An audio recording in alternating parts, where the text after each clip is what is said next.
وأحسن منك لم تر قط عيني وأجمل منك لم تلد النساء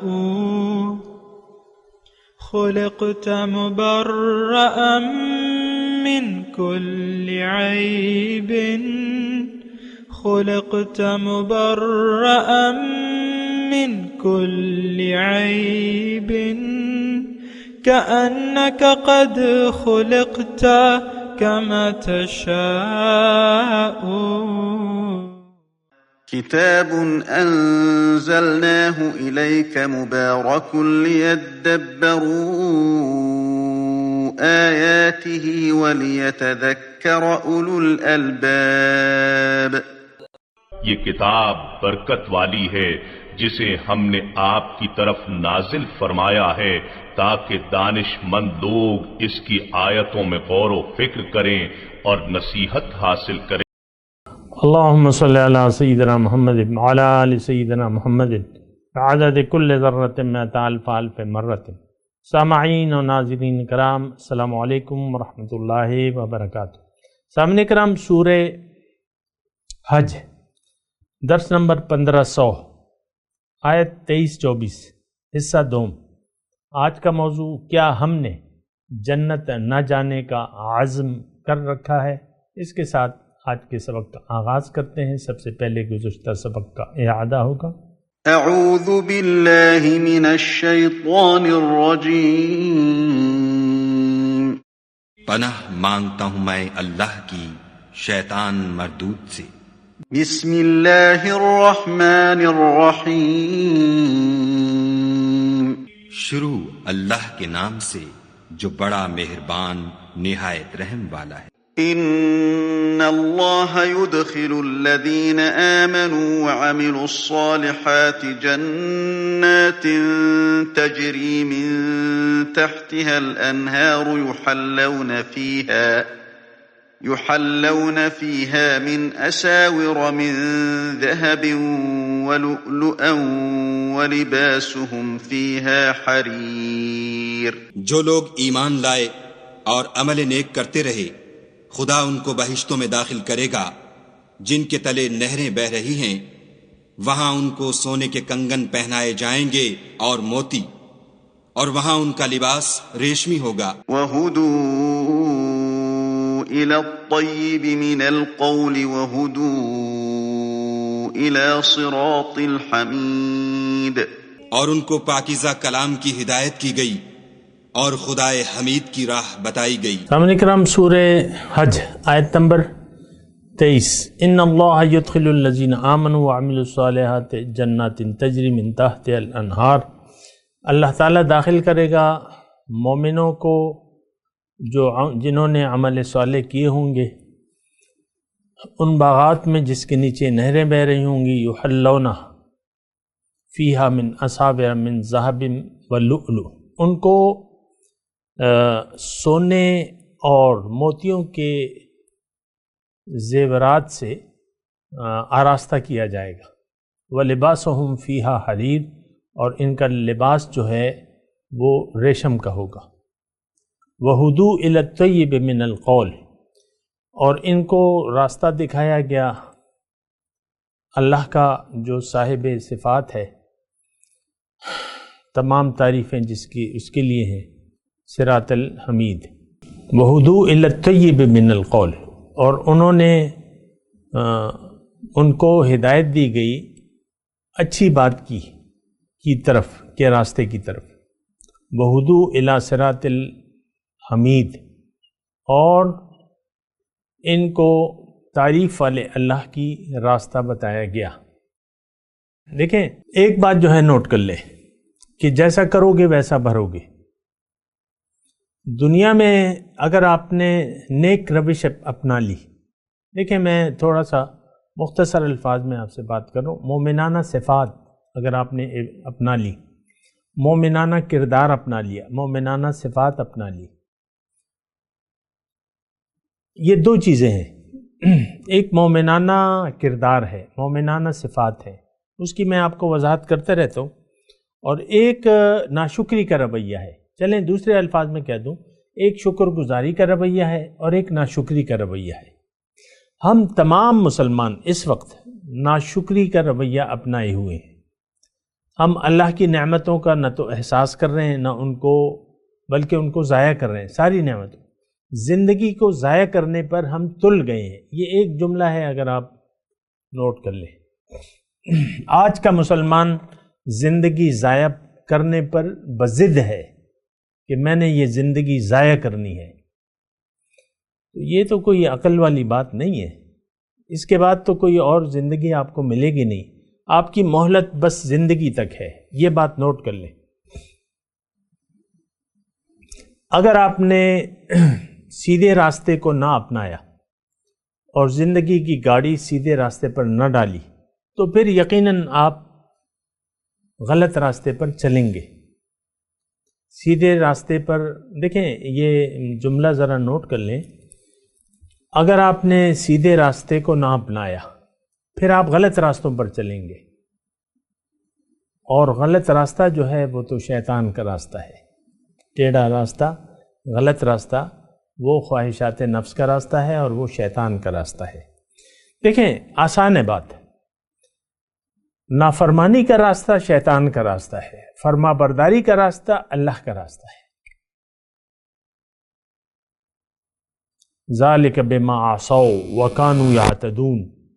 گزشتہ قوموں کے حال میں اللہ تعالیٰ نے یہ بیان کیا ہے کہ یہ ان کو میں نے معزول کر دیا، ان پہ اللہ کا قہر اور غضب نازل ہوا. کیوں؟ ذالک بما عصوا وکانوا یعتدون. دو صفات، تھوڑی توجہ دیں اس بات پہ. ذالک بما عصوا وکانوا یعتدون، یہ اس لیے کہ وہ نافرمانی کا رویہ اختیار کر لیے اور یہ حد سے تجاوز کرنے لگے. آج ہم کیا کر رہے ہیں سرکار؟ سوچیں اس بات پہ. نافرمانی کا رویہ ہے اور حد سے تجاوز. دیکھیں حد ہے انسان کی، ہماری حد کیا ہے؟ بندگی. مخلوق کی حد یہ ہے کہ وہ اپنی حد میں رہے، بندگی میں رہے. یہ بات بھی نوٹ کر لیں. انسان کی کامیابی بندگی میں ہے. انسان کی معراج، انسان کی نجات، انسان کی کامیابی بندگی میں ہے. اگر بندگی کے ماں سوا کچھ اور راستہ آپ اپناتے ہیں تو وہ پھر شرمندگی ہوگی. زندگی آمد برائے بندگی، زندگی بے بندگی شرمندگی. اور مجھے بہت افسوس ہوتا ہے، بہت سے اسلام کے نام پر یعنی شرمندگی کا رویہ اختیار کیا ہوا ہے. بہت سے ایسے یعنی دین کے نام پر اللہ کی نافرمانی ہو رہی ہے. دیکھیں ایک تو دین کے نام پر ہم نے جو آپس میں لڑ رہے ہیں، ایک دوسرے پر شرک اور کفر کے فتوے ہیں اور ہر فرقہ دوسرے کو مشرک کافر قرار دیتا ہے. یہ تو آپ کو پتہ ہے، ہر مسجد پہ ایک تختی لگی ہوئی ہے، کسی خاص فرقے کی تختی ہے. ہر مولانا پہ ایک تختی ہے، ہر پیش امام پر ایک تختی ہے. یہ بریلویوں کا امام ہے، یہ دیوبندیوں کا امام ہے. اور ابھی میں سن رہا تھا ایک دیوبندی بڑے عالم سے میں سن رہا تھا، وہ کہتے ہیں یہ دیوبندی ہمیں نام کیا ہے، یہ تو بس ایک دیوبند کا مدرسہ تھا، اس میں جو پڑھا وہ دیوبندی ہے. نہیں، دیوبندی ایک فکر ہے، دیوبندی ایک عقیدے کا نام ہے. دیوبندی اور بریلوی یہ نہیں کہ بس بریلی کے مدرسے میں، نہیں، یہ تو آپ کو معلوم ہے کہ دیوبندیوں کا ایک خاص عقیدہ ہے، وہ بریلویوں کے خلاف ہے، اور بریلویوں کا عقیدہ دیوبندیوں کے خلاف ہے. یہ عقیدہ ہے، یہ ایک نظریہ ہے دیوبندی لوگوں کا اپنا. آپ کو معلوم ہے مجھے اس میں کوئی دلچسپی نہیں ہے اور نہ میں ایسی کسی بھی مسلک سے ہوں. اہل حدیث کا اپنا وہ ہے مسلک ہے، یہ مقلد ہے، یہ غیر مقلد ہے، اور یہ ساری ہم تقسیم ہو چکے ہیں. بندگی دیکھیں ہم اصل راستے سے ہٹ چکے ہیں. اصل راستہ بندگی ہے اور اس میں اختلاف کی گنجائش ہی نہیں ہے. اس میں تشدد کی ضرورت ہی نہیں ہے. ٹھیک ہے بھیا، تم جو بھی حضور صلی اللہ علیہ وسلم کا جو بھی عمل اختیار کرتے ہو اس کی میں تفصیل میں نہیں جاتا، نہ میرا کوئی خاص اس میں وہ ہے دلچسپی ہے.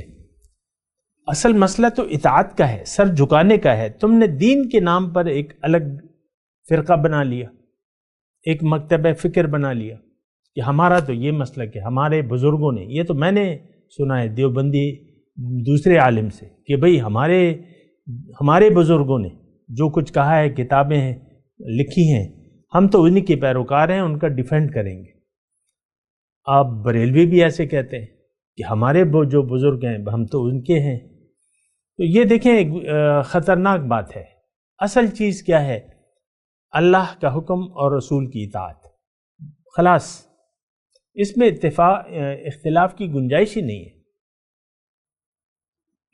اصل مسئلہ تو تزکیہ نفس ہے، اصل مسئلہ تو روح کو جلا بخشنا ہے، اصل مسئلہ تو دل کو عرش الہی بنانا ہے. تو باقی تو اتنے اختلافات کی کیا ضرورت ہے؟ وَاعْتَصِمُوا بِحَبْلِ اللَّهِ جَمِيعًا وَلَا تَفَرَّقُوا. اللہ تعالیٰ نے کہا ہے کہ اللہ کی رسی کو مضبوطی سے تھام لو اور تفرقہ مت بناؤ. تو ہم نہ چاہتے ہوئے بھی تفرقہ بازی کا شکار ہے، نہ چاہتے ہوئے بھی. بہرحال وہ ایک الگ مسئلہ ہے. لیکن میں آپ کو دوسری بات کہہ رہا ہوں. میں آپ کو یہ بات کہہ رہا ہوں کہ ایک رویہ شکر گزاری کا ہے، اطاعت کا ہے، ایک رویہ ناشکری کا ہے اور نافرمانی کا ہے.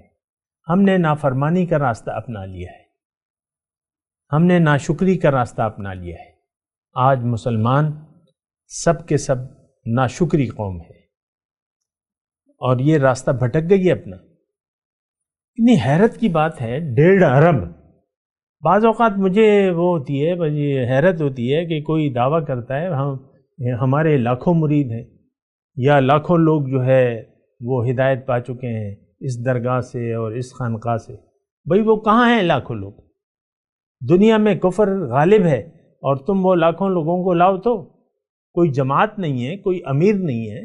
اسلام کی عمارت تو ہم نے منہدم کر دی ہے. آج ہمارا مسلمانوں کا نہ کوئی جماعت ہے، اللہ کے بندوں کی کوئی جماعت نہیں ہے، نہ ان کا کوئی امیر ہے. سب بھٹکے ہوئے ہیں اور تفرقہ بازی کا شکار ہے. ایسا نہیں ہونا چاہیے. دیکھیں اس جو آیت ہم پڑھ رہے ہیں، وَهُدُوا إِلَى الطَّيِّبِ مِنَ الْقَوْلِ، ان کو سیدھے راستے کی طرف ہدایت دی گئی. ان کو یہ إِلَى الطَّيِّبِ پاکیزہ بات قبول کرنے کی ہدایت بخشی گئی. اب یہ تو ایک الگ مسئلہ ہے کہ ہدایت کس نے بخشی اور کیوں بخشی، اس پہ بھی تھوڑی سی بات ہونی چاہیے. یہ کوئی اللہ کے فیصلے نہیں ہوتے کہ ان کو میں یہ اتنے لوگ ہیں ان کو میں ہدایت بخشوں گا اور ان کو گمراہ کروں گا. یہ معنی نہیں ہوتا ہے، یہ غلط ہے. اللہ تعالیٰ ہدایت دیتا ہے ان لوگوں کو جو طلب کریں ہدایت کو. جو طلب نہیں کرتے تو ان کو اللہ تعالیٰ ہدایت، یعنی زبردستی کا کام اللہ تعالیٰ نہیں فرماتا. یہ بات نوٹ کر لیں. اللہ تعالیٰ کے اپنے فیصلے مخلوق پر، انسانوں پر مسلط نہیں کرتا کہ تم نے گمراہ رہنا ہے اور تم نے ہدایت. نو، یہ آپ کا اپنا فیصلہ ہے. آپ خود فیصلہ کریں کہ آپ شکر گزار بندے بننا چاہتے ہیں تو اللہ تعالیٰ پھر آپ کو سیدھا راستہ آسان فرما دے گا. فَنُيَسِّرُهُ لِلْيُسْرَى، اس کو میں سیدھا آسان راستہ اور بھی آسان کر دوں گا. لیکن اگر آپ نہیں چاہتے تو مشکل راستہ پھر آسان کر دے گا. فَسَنُيَسِّرُهُ لِلْعُسْرَى، قرآن کے الفاظ ہیں. فَأَمَّا مَنْ أَعْطَى وَصَدَّقَ فَأَمَّا مَنْ أَعْطَى وَاتَّقَى وَصَدَّقَ بِالْحُسْنَى فَسَنُيَسِّرُهُ لِلْيُسْرَى. اس کی شرائط ہے، ہدایت کی شرائط ہیں اور وہ اللہ نے قرآن میں بیان کی. وَأَمَّا مَنْ أَعْطَى، جس نے جو دینے کا ارادہ کر لے، آتا دیا، اور تقوی کی روش اختیار کر لے اور نیکی کی تصدیق کرے تو پھر میں آسان راستہ اس کو اور آسان کر دوں. وَأَمَّا مَن بَخِلَ، اور جس نے بخل کیا، جان و مال کو اللہ کی راہ میں خرچ کرنے کا ارادہ نہیں کیا، بخیل بن گیا، وَاسْتَغْنَى، اور بے نیازی دکھائی اللہ کے حکم سے، رسول کی اطاعت سے، وَصَدَّقَ وَأَمَّا مَن بَخِلَ وَاسْتَغْنَى وَكَذَّبَ بِالْحُسْنَى، اور نیکی کو جھٹلایا۔ اب گمراہی تو اس نے خود پسند کر لی۔ تو دیکھیں ایک بات تو یہ نوٹ کر لیں، یہ الفاظ کے ترجمے میں آپ یعنی سمجھ کر پڑھا کریں اپنے آپ سے۔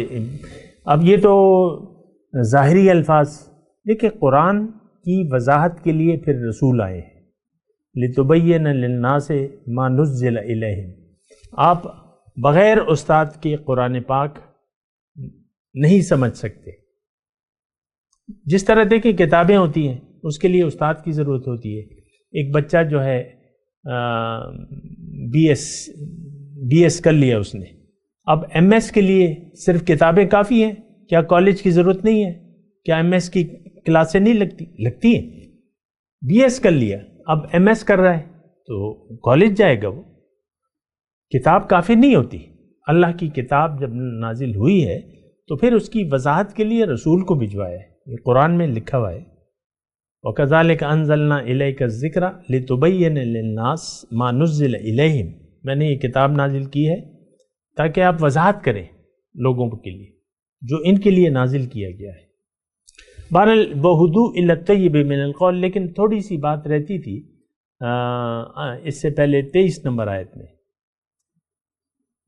ان اللہ یدخل الذین آمنوا وعملوا الصالحات جنات تجری من تحتها الانہار۔ اب یہ ایمان اور عمل صالح کا ایک تو میں آپ کو یہ بات بتا دوں کہ اگر آپ صاحب ایمان بن جاتے ہیں، آپ کی دنیا کی زندگی ایک قسم کی راحت میں بدل جائے گی، کیونکہ اللہ کی خصوصی رحمتیں ہوں گی آپ پہ۔ ان رحمت اللہ قریب من المحسنین، جو نیکوکار ہیں ان پہ اللہ تعالیٰ کی رحمت برستی ہے۔ ابھی میرے پاس اتنا ٹائم نہیں ہے اور میں آپ کو اشارات دے رہا ہوں کہ جب بھی آپ نے اللہ کو منزل بنا لیا اور اللہ کے راستے پر آپ چلنے کا عزم کر لیا تو اب اللہ آپ کا مولا ہے، وہ مولانا، وہ ہمارا مولا ہے، وہ ہمارا کارساز ہے۔ حسبنا اللہ و نعم الوکیل، نعم المولا و نعم النصیر۔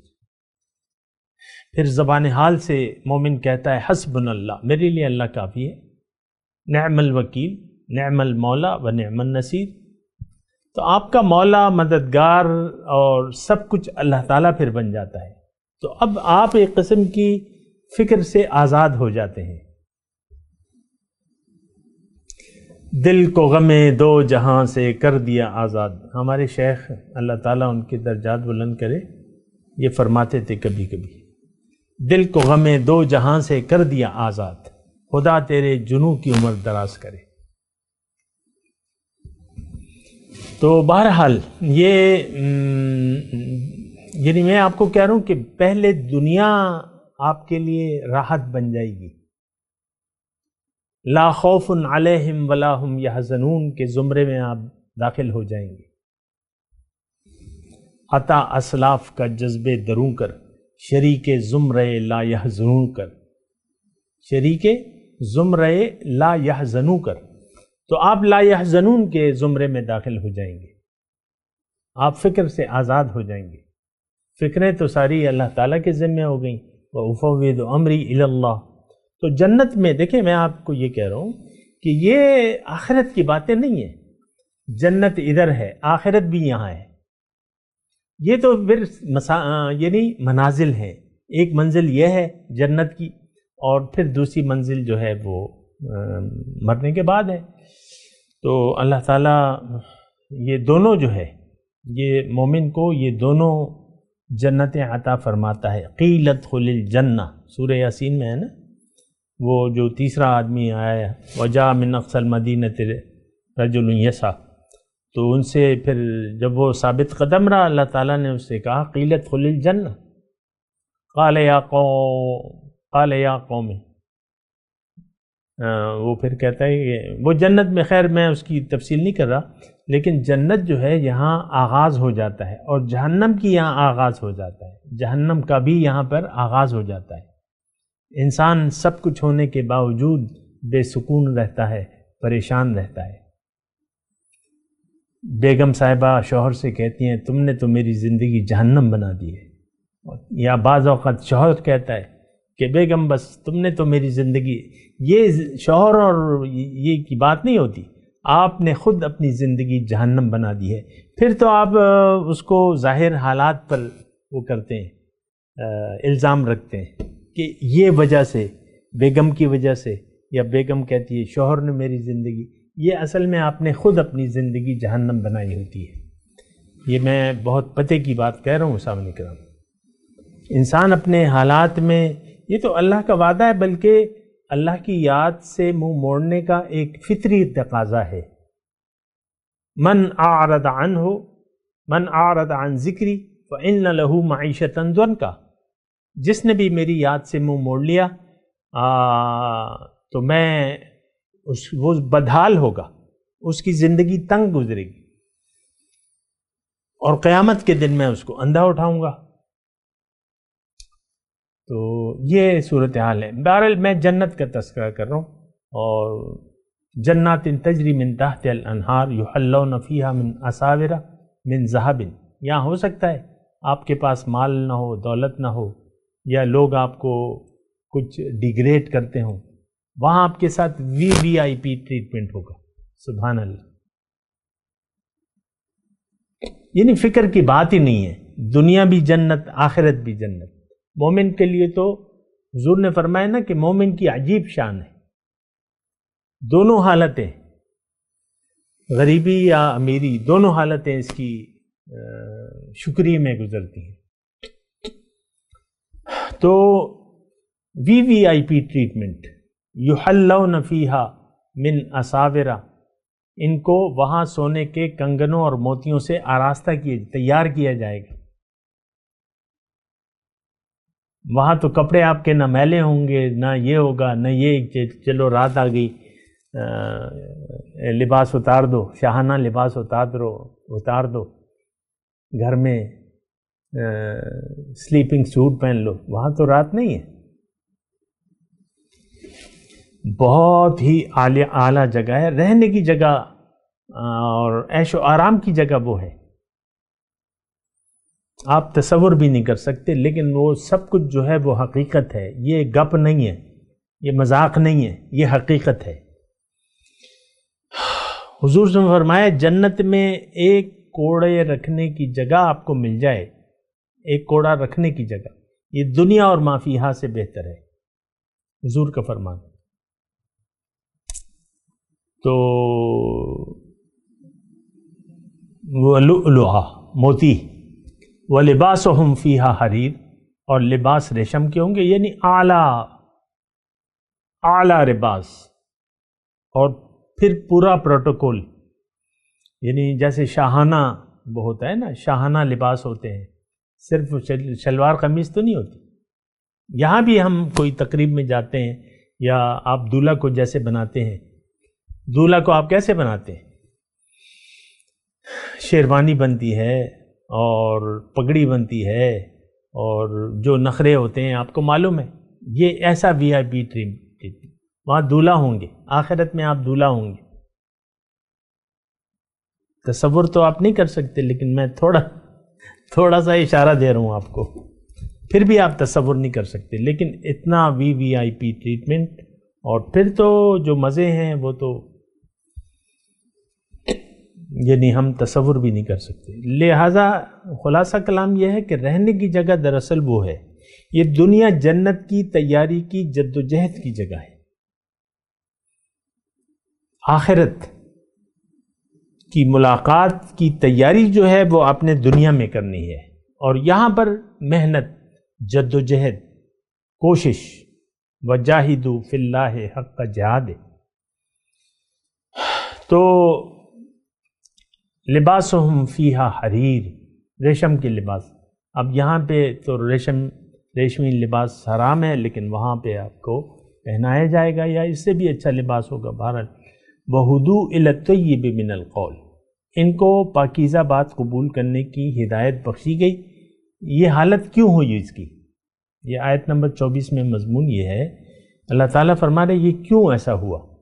کیونکہ ان کو پاک بات، پاکیزہ بات قبول کرنے کی ہدایت دی گئی، ہدایت بخشی گئی اللہ کی طرف سے. ہدایت بخشنے والا اللہ ہے، لیکن اس کی وجوہات ہیں.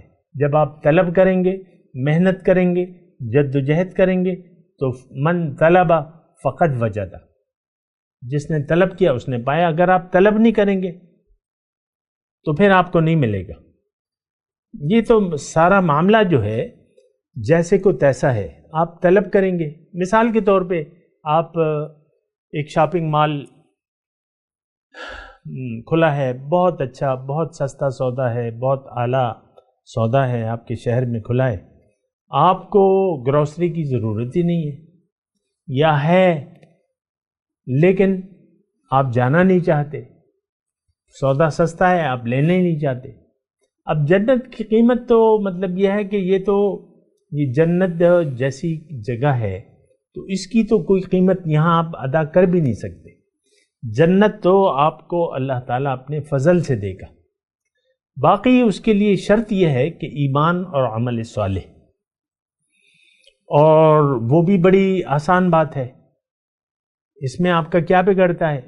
اگر آپ ایمان قبول کر لیتے ہیں، اللہ پر ایمان لے آتے ہیں تو دنیا کی زندگی بھی آپ کے لیے راحت کا سامان بن جائے گی. آپ مزوں میں زندگی گزاریں گے، لا خوف علیہم ولا هم یحزنون کے زمرے میں داخل ہو جائیں گے. تو مسئلہ دیکھیں بڑا سیدھا سادہ ہے. یہ ہم نے اصل میں دھوکہ کھا لیا ہے ظاہر کی زندگی پر اور ظاہر کو ترجیح دے دی ہے، پھر یہ سب کچھ ہمارے لیے بہت مشکل لگتا ہے. حقیقت میں یعنی میرا تو تھوڑا سا وقت گزرا ہے اس میں، لیکن مجھے معلوم ہوتا ہے کہ لوگوں کو یہ کام بڑا مشکل لگتا ہے. بندگی، اللہ کو منزل بنا لینا، اللہ پر یقین کر لینا، اللہ کے لیے زندگی گزارنا، لباس تقوی پہن لینا، یہ لوگوں کو بڑا مشکل لگتا ہے. تو ٹھیک ہے بھیا، اگر آپ کو مشکل لگتا ہے تو مت پہنو لباس تقوی، جو مرضی آئے کرو، لیکن تم اس کے نتائج سے نہیں بچ سکتے.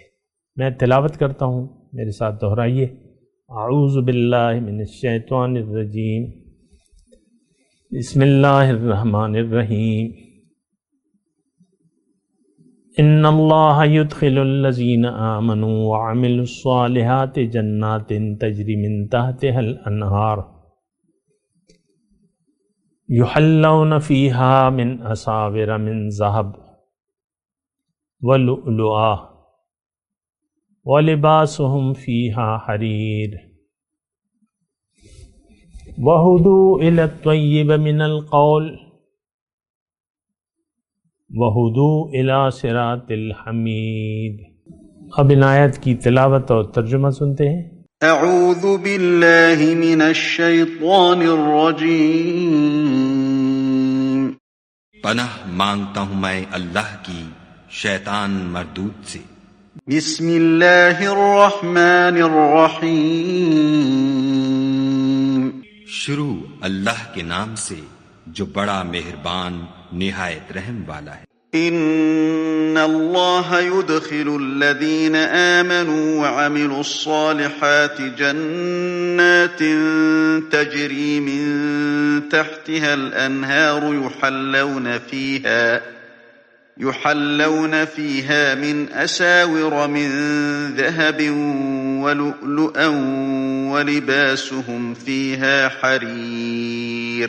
جو لوگ ایمان لائے اور عمل نیک کرتے رہے، خدا ان کو بہشتوں میں داخل کرے گا جن کے تلے نہریں بہ رہی ہیں. وہاں ان کو سونے کے کنگن پہنائے جائیں گے اور موتی، اور وہاں ان کا لباس ریشمی ہوگا. وَهُدُوا إِلَى الطَّيِّبِ مِنَ الْقَوْلِ وَهُدُوا إِلَى صِرَاطِ الْحَمِيدِ. اور ان کو پاکیزہ کلام کی ہدایت کی گئی اور خدائے حمید کی راہ بتائی گئی. اس کے ساتھ ہی آج کے درس کا وقت اختتام کو پہنچا۔ اگلے درس میں انشاءاللہ ملاقات ہوگی۔ وآخر دعوانا ان الحمد للہ رب العالمین۔ مولاي صل وسلم دائما ابدا على حبيبك خير الخلق كلهم